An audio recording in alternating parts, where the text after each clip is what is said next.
copper today, we have nickel today, and we have this company Strategic, and Strategic is sort of all over the map in strategical things. So let's talk about things in sort of a broad way. I'm going to start with Stuart and Nickel Creek.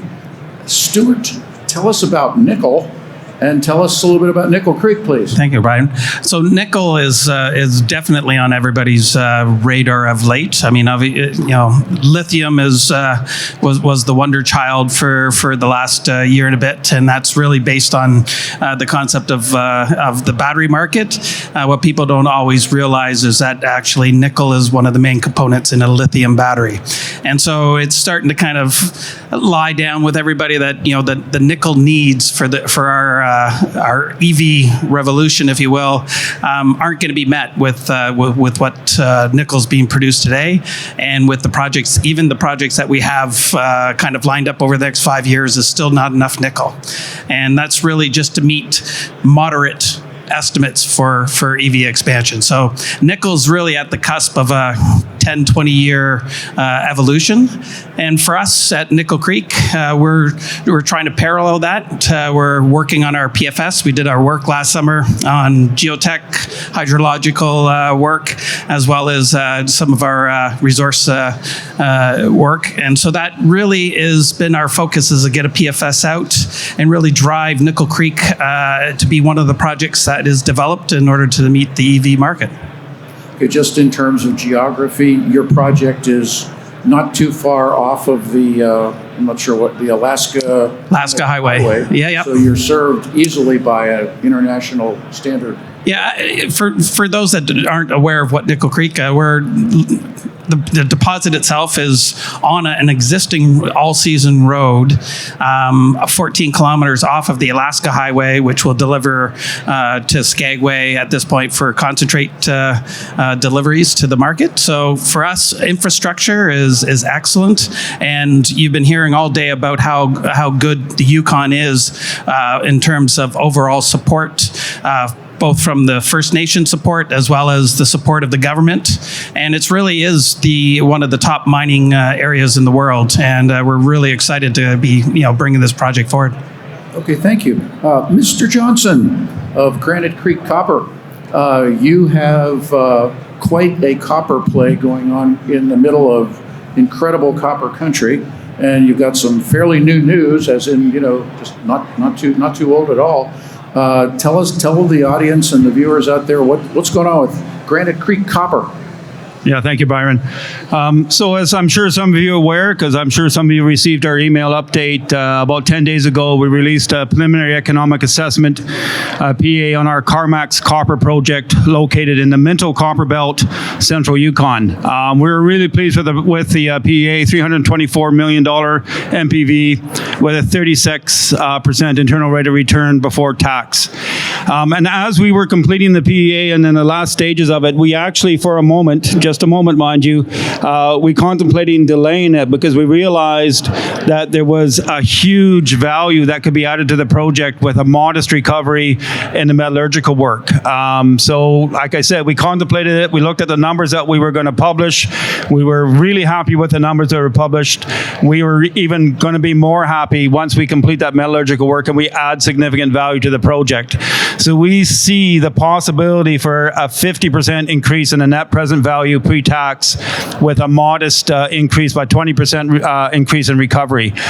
So we're very keen to get on that work, and we're quite excited to be able to deliver that to the market as quickly as we possibly can. Little follow-up here. Your land position is right adjacent to another of the great copper deposits of Yukon, the Minto. Why don't you tell everybody a little bit about who do you share boundaries with, and who shares your geology and your geological trends and such? Yeah, so the geological trend is shared by the operating Minto mine that's been operating since 2007. At one point, it was one of the highest grade copper mines when they were open pit. They're now underground. Our project, we're proposing to be open pit. We're roughly 40 kilometers south of them. There is two publicly traded landholders in the belt. There is Minto. There is us, and the third landholder as far as mineral resources go are the First Nations. And it's an excellent belt. Really high-grade copper.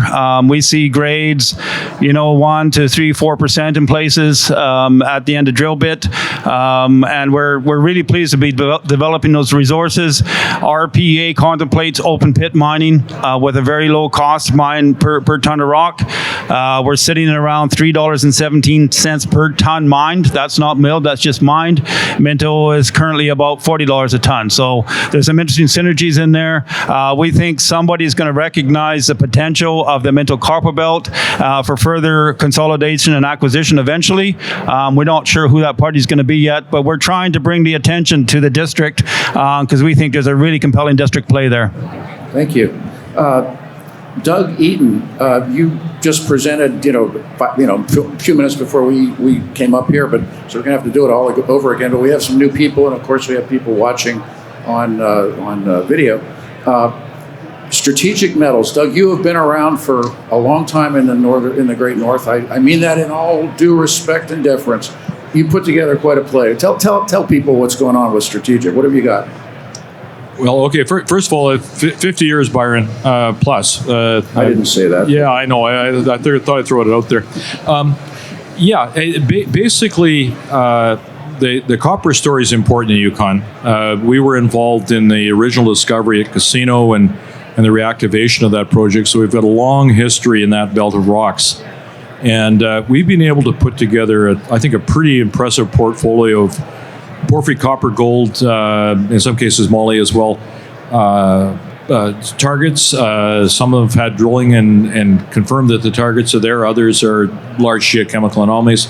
Got a couple options right now, one with Alpha Copper, who's working on the Hopper, where there's skarn mineralization, very extensive system, very high grade, probably around a porphyry center, which they've only partially delineated.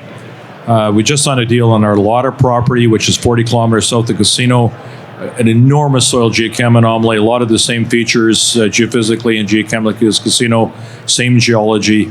Very much looking forward to seeing how the optionees make out there. Both of those, we've kept big equity interests in it because we wanted to make sure that we didn't give the prize away too quickly.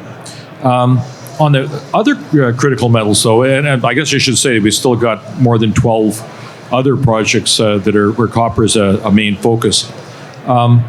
We've done another deal in the last couple of weeks. It'll be a new company that's either listed or uses another existing vehicle to go public. We put 11 of our critical metals projects into it. They include a wide variety of metals: nickel, cobalt, copper, of course, vanadium, tin, tungsten. So it's an opportunity for us to unlock some of the value of a number of properties we picked up over the years. One of the things that people have to be very, very careful of with critical metals is the extractability. It's one thing to find a very anomalous result, but you want to make sure that it's in a form that you can recover. So tin, for example, we make sure that the projects that we went after, that the tin was occurring as cassiterite rather than in some kind of silicate form where you can get very high numbers, but it's almost unrecoverable.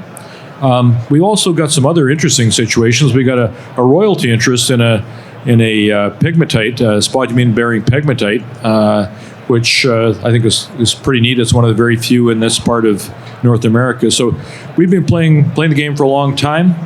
It's a great place to look for critical metals. I think there's other discoveries to be made, and I really hope that in the next few years that the prospectors and early stage developers get out there and knock over a lot of rocks, because I think there's lots to be found still.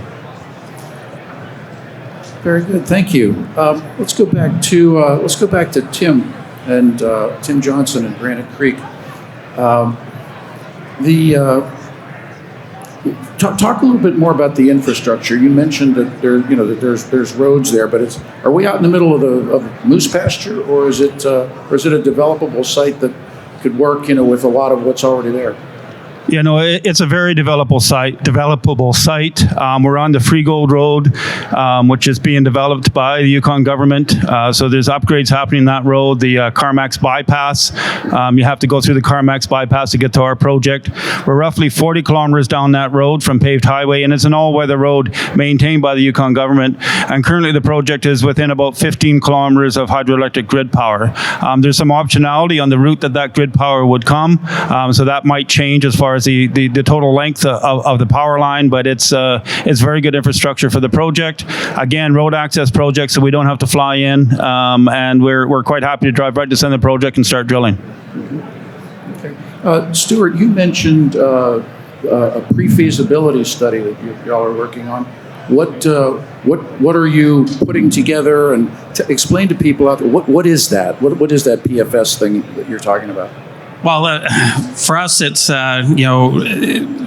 we didn't do a PA. We decided to go directly to a PFS. It's a high degree of accuracy for the engineering. We did very detailed metallurgical work through XPS, where we did sampling in a mini plant to prove out our recoveries. It meant that we've taken away the risk of the metallurgy for the deposit, which was very critical for us. And really, we've done such a level of detail on the mill operation. It's an open pit.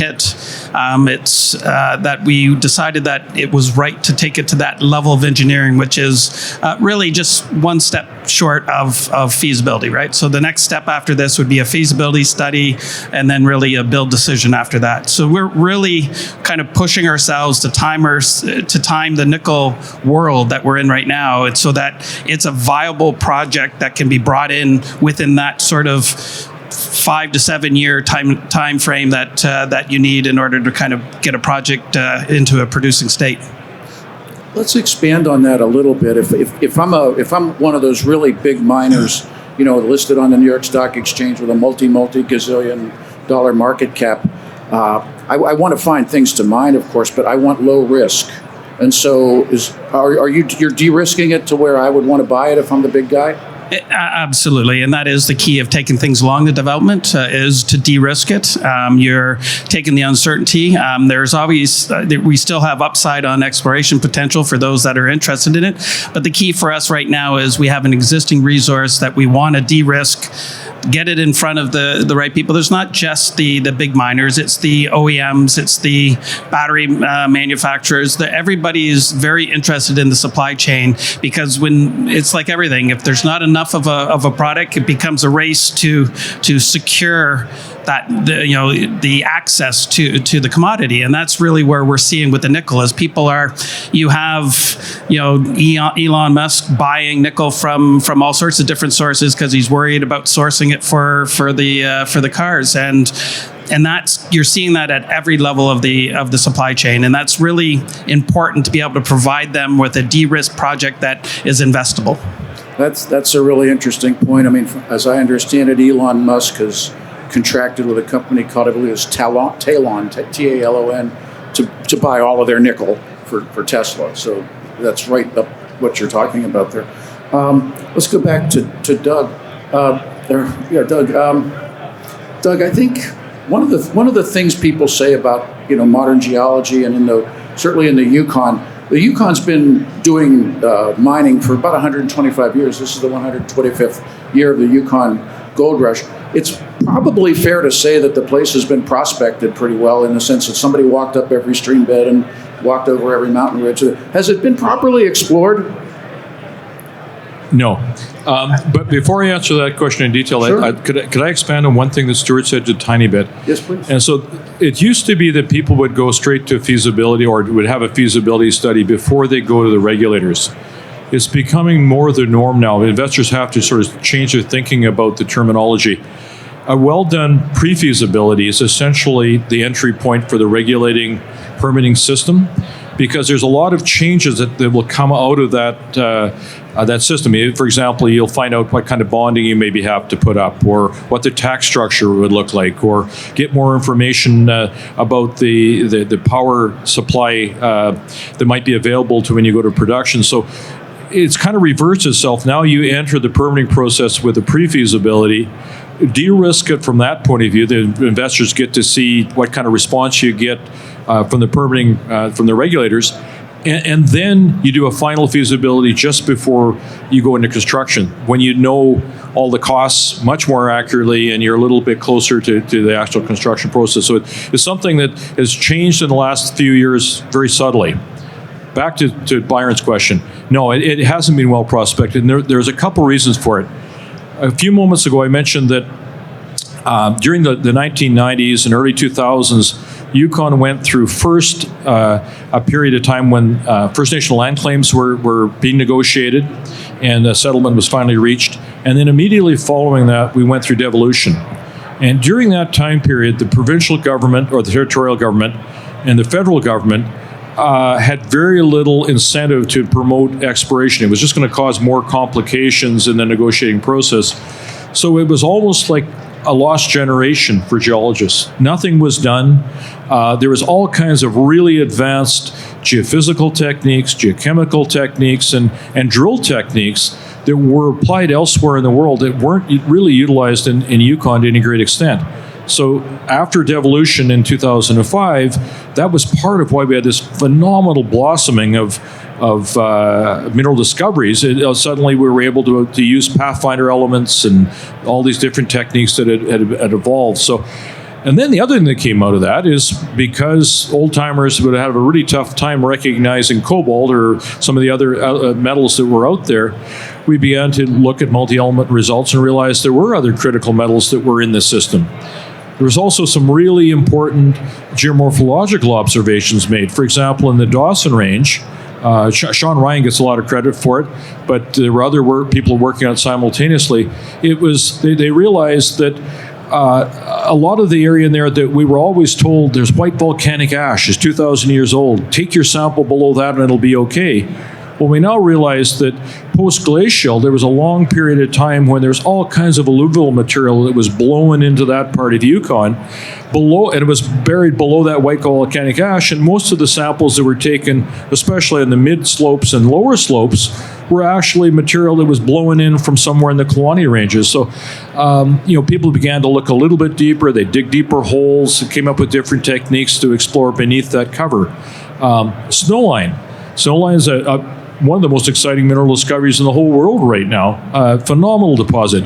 And it sat undiscovered. People had indications it was there, but there was glacial till and talus sitting over most of it. And fortunately, some really diligent work and very great persistence led to a discovery in a creek, which wasn't fantastic, but it was good enough to convince the guys to drill a hole, and stepped out from the discovery hole, and it got even better and better, and it's going to be a really, really, really big gold deposit. Yeah, thank you. Let's go back to Tim and Granite Creek. It says Granite Creek Copper, but that's not all you have in your ore body, is it? You've got a few other elements, if I recall. Yeah, you're right. It's a copper, gold, silver with a bit of moly.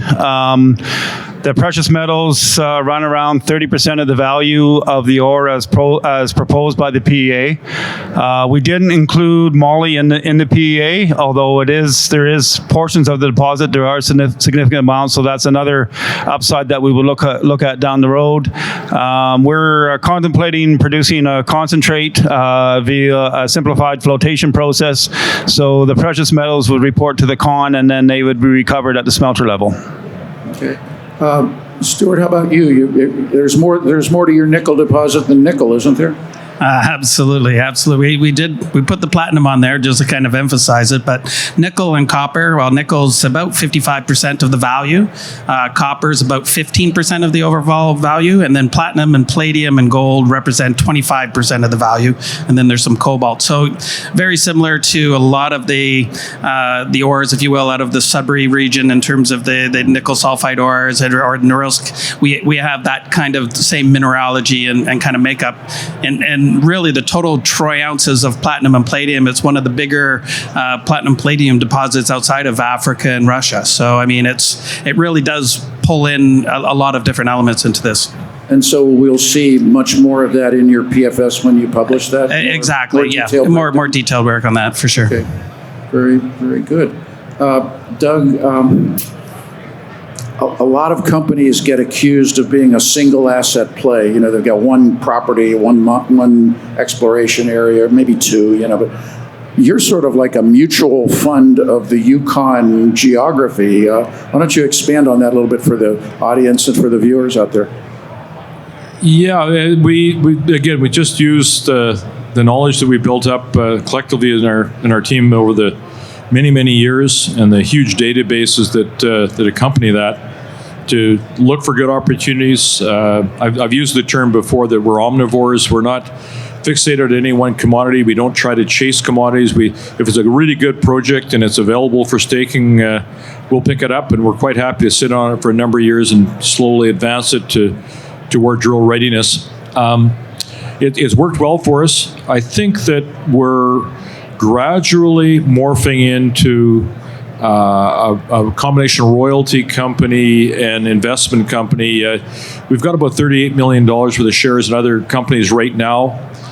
Some of those have the potential in the near term to become producers, which would give us cash flow from the dividends they may pay. Royalties certainly have the potential if some of them go into production. About 10 years ago, we sold 3 royalties for $30 million US, so we're very aware of the potential value of royalties.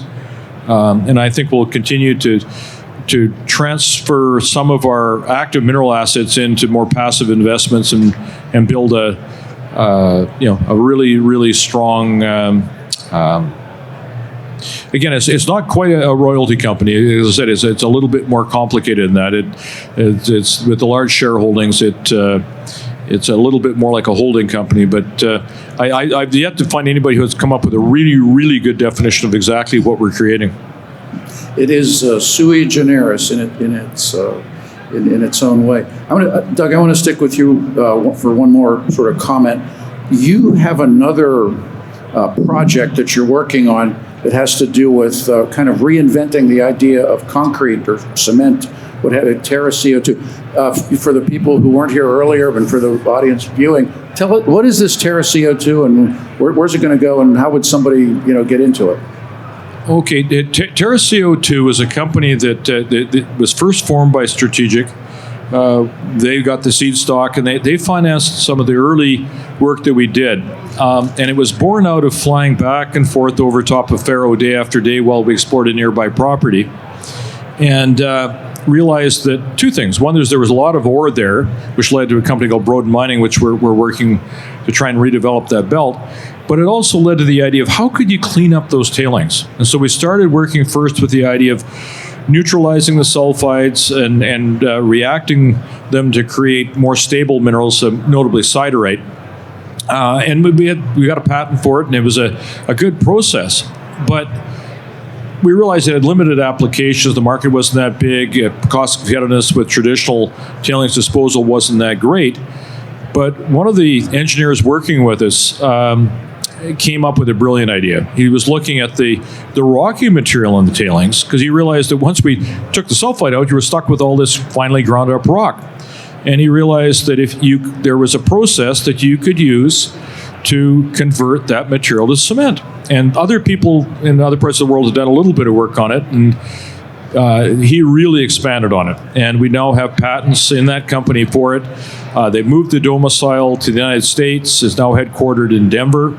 We brought in a CEO who used to run Redland's construction operations in Britain. It was a FTSE 100 company, very big operation. He sold their cement business to Lafarge for $3 billion. So the guy knows his way around big business. And they've continued to move ahead on it very aggressively. In the last year or so, they've raised $61 million. The largest single share investment or shareholder is Breakthrough Energy. For people who know it, it's a company that Bill Gates put together with very well-heeled investors. And their principal criteria is that each project or each company that they invest in has to be able to single-handedly reduce the global production of CO2 by at least 0.5%. So they're looking for disruptors. And they've invested in 50 companies, put $1 billion into it, and we've got way more than our share. We've got about 20th of the money that they raised ended up in that company. Other investors that came along, Rio Tinto was a very large investor. Lennox, the big home builder in the United States, was again a very big investor in it. We still are the second largest shareholder. We've got 12% approximately, and we've got warrants that are priced at about a fifth of what their last placement was done at. So very much in the money. That would take us back to about 17%. So for people who don't know it, the cement business is much, much bigger. You take every conceivable metal, including iron ore, and it dwarfs the metals business. And the potential here is to be a massive disruptor in it. It's scalable. It can be produced anywhere in the world. It produces about 50 to 70% less CO2 than conventional cement production does. About 10% of the nitrous oxide. So there's lots of environmental wins, but it doesn't cost any more to do it. And so it's I think our investment there could be immensely valuable to us, and we're very patient and very, very happy with having been involved in the formation of that company, and really look forward to seeing where they go in the next few years. So any investor who's interested in having perhaps like maybe a call on Terra CO2 would buy strategic metals. Yeah, they could, and they could leverage on a lot of other things too. But the other thing, I'm sure that if you go on their website at some point, they'll undoubtedly be financing again at some point in the future if you want to make a direct investment. It's always nice to be investing with Bill Gates. Okay, well, we're down to our last 30 seconds. Tim Johnson, what's going to happen to the price of copper? Well, I don't see copper dropping below 4 this year. I think we're back into the bull market for the metal. I've seen predictions of $5 and higher in the near future. So I would encourage everybody to have a bit of copper in your portfolio. And if you're going to do that, why not have a look at Granite Creek? Okay, and Stuart, nickel, give us the direction. Yeah, well, nickel's been holding up pretty well, above $12 now for even through the low point, and so I would say that it's going to be pretty strong for the balance of the year. Still probably trading in that $13 to $14 range. Okay, well, those are our three panelists. We are out of time. I thank everybody who is here. Thank you for your attention and attendance. For those watching on video, thank you for watching. Yukon Mining Alliance, thank you very much for hosting this.